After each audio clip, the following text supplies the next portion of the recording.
While you are negotiating on the bilateral front, I would like you, Your Excellency, to know that there is a multilateral engagement between UN agencies in China and countries outside of China.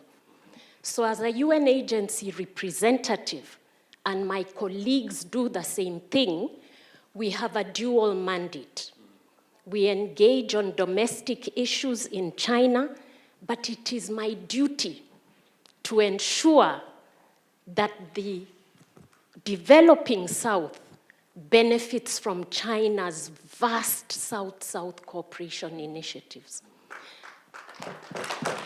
And so, Your Excellency, we receive grant money.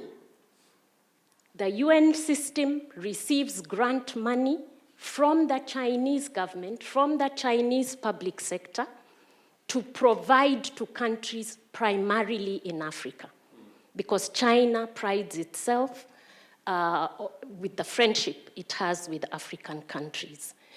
I do want to ask, Your Excellency, on those engagements, your ambassador does very, very well.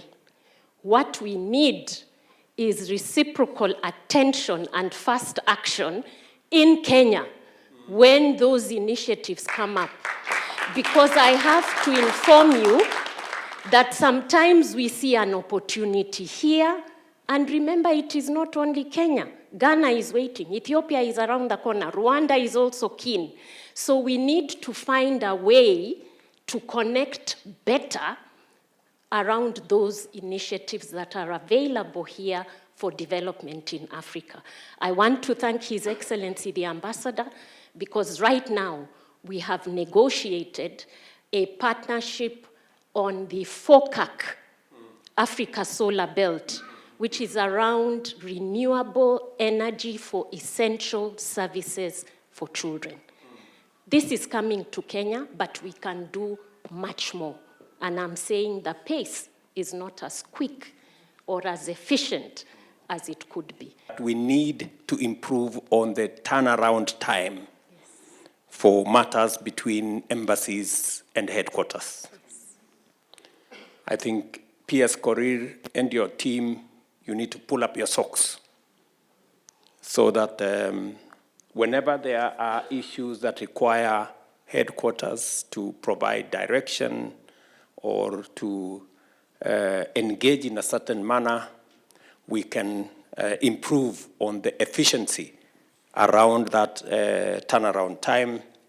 And with the expanded mandate of the Ministry of Foreign Affairs to include all the diaspora issues, and with an extra PS, I think there should be demonstrable progress in the efficiency around foreign affairs. And I agree with you that we need a country strategy. In fact, one of the issues I have discussed with Rosalind Jogu is how we can deliberately place Kenyans in some of the UN positions that arise. We have some of the best human capital anywhere in the world. There is no reason, absolutely, why we do not have undersecretaries in the United Nations. And therefore, I agree with you, and I'm sure the Honorable Musalia Mudavadi is going to provide leadership on that front. The honest issue we have, I've been here for 15 years, and I can tell you is the most important question. To designate Kenyan workers coming to China, the biggest job here in China is teaching English. Kenyans here, they're very good teachers of English, and I'm a lecturer. I teach world history in an international high school. Kenyans can be able to teach English in this country, not only one, not two, but in drones, 100,000. Just last year, we had 672 billion Kenyan shilling remittances from Kenyans in diaspora. Early this month, the DTWG team led by Dan Mokile, which I'm a member, met with the Prime Cabinet Secretary. They had a diaspora going on. Congratulations. PS Rosalind Jogu was there. She's done an incredible good job. She has assisted us a lot, and we are happy. First of all, let's congratulate the president. Mr. President is the first person to give us a diaspora department. We've waited for a very long time, from the Kibaki administration to Uhuru administration, and when you came into power, Mr. President, asante sana, you gave us the diaspora department. Now to the question. We would like Kenya to be designated as an English-speaking country. And why this is very important, because once you designate Kenya, even South Africans, they don't speak good English like we speak. Once you designate Kenya as an English-speaking country, in your bilateral talks with Xi Jinping, we can be able to get work permits to work in China. That's how it goes. Designation, and then number 2, work permits. Once we get work permits, this one's going to have a lot of teachers in Kenya coming to work here, and you don't need to be a teacher to come and work in China. You can come and work in China. Then the business people, once the work permits are out, the business people can be able to have visa reciprocity. Because workers can be able to get working visas, even the business people can be able to get those 2 years visas. The students, I don't know if the student is here. Is there a student leader? The students who are in China cannot work in China. The same part will make the students also be given the permission at least to work and not depend on their parents back home.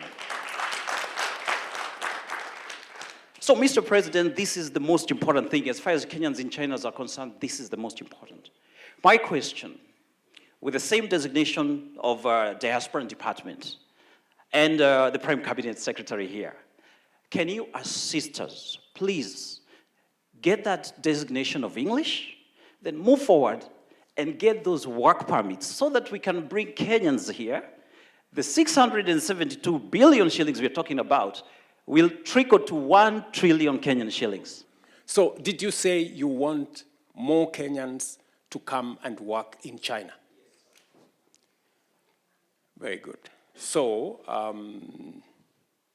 I hope you help me answer the many people in Kenya who tell me that I am exporting Kenyans. You know? I have a big problem with I have a big problem with people who are telling me that I should be creating jobs for people in Kenya, which I am trying. But if there is opportunity elsewhere, I mean, is there anything wrong with Kenyans accessing opportunities elsewhere? I hope some people are listening to this so that the people in Kenya who are fighting me and telling me I'm exporting people, they should understand that we are in a world that is a global village. And we should explore opportunities everywhere. And I am very proud of the Kenyans who have taken up the opportunities that are available, that are available globally. And it is the reason why I set up the Diaspora State Department. So already it is in my radar. And CS for PCS and CS for Diaspora and Foreign Affairs, together with Roslyn Jogu, my PS for Diaspora, are seized with that matter. We have signed several bilateral labor agreements that provide the framework you're looking for. It is our intention to pursue the same bilateral labor agreement that will also provide for Kenya being designated as an English-speaking country. In any case, Kenyans speak the best English than in any other country in Africa. And that is the correct position. So you're spot on, and you have given me an assignment, and I intend to report back shortly. I've been here for close to 20 years now. And being here has meant that I have worked tirelessly to promote our beautiful country, especially in matters to do with tourism and education. I head the Institute of Kenya, Africa, China Languages and Cultural Exchange Center at Tianjin Normal University, which actually is working with Kenya Bureau of Standards to do research on coming with the most or the best quality of avocados to be exported to the to the Chinese market. That's one of the things that we do there. However, my note would be for tourism, because being here, China is a huge country with a huge population. And if we can get at least 1% of Chinese people into our country, we can raise our tourism revenue so high. However, we need platforms to do this. And this is in the case of live streaming. We can use social media so much in portraying our beautiful country. We can have influencers. You know, influencers do a good job. We can have influencers to go around in our tourist sites and to at least showcase our country and reach out to the Chinese audience. And so my question would be, would there be a department to help us to do this? We need a partnership with every Kenyan, because ultimately, each and every one of us as patriots have a responsibility to play in making Kenya what we all want it to be. So from wherever you are, whatever you're doing, it is important that you see how best you can positively profile our country. Just to inform you that on matters tourism, you're spot on. In fact, tomorrow we will be signing an agreement between Chinese media and our communications authority on specifically matters to do with tourism. And in fact, for the last 2 years, you may have noticed that with one of the Chinese channels, we've been live streaming the wildebeest migration out of Kenya. And in fact, this year, I intend to be part of the occasion. And I think last year they live streamed for, I think, 3 days continuously. And we got huge response. In fact, our tourism numbers from China went up to 91,000 last year because of some of those interventions. The whole tourism sector, the numbers grew by close to 450,000 last year, going up from about 2 million visitors to 2.45 million visitors. It is our intention to move it this year to 3 million. And some of the interventions you're talking about, Dr.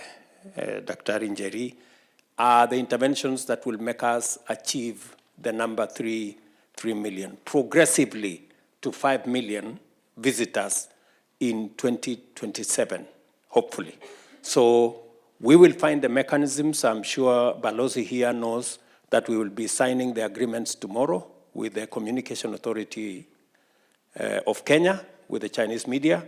And from there, you can connect people like Njeri into the ecosystem so that we can all play our role in supporting the tourism and pushing the tourism numbers for our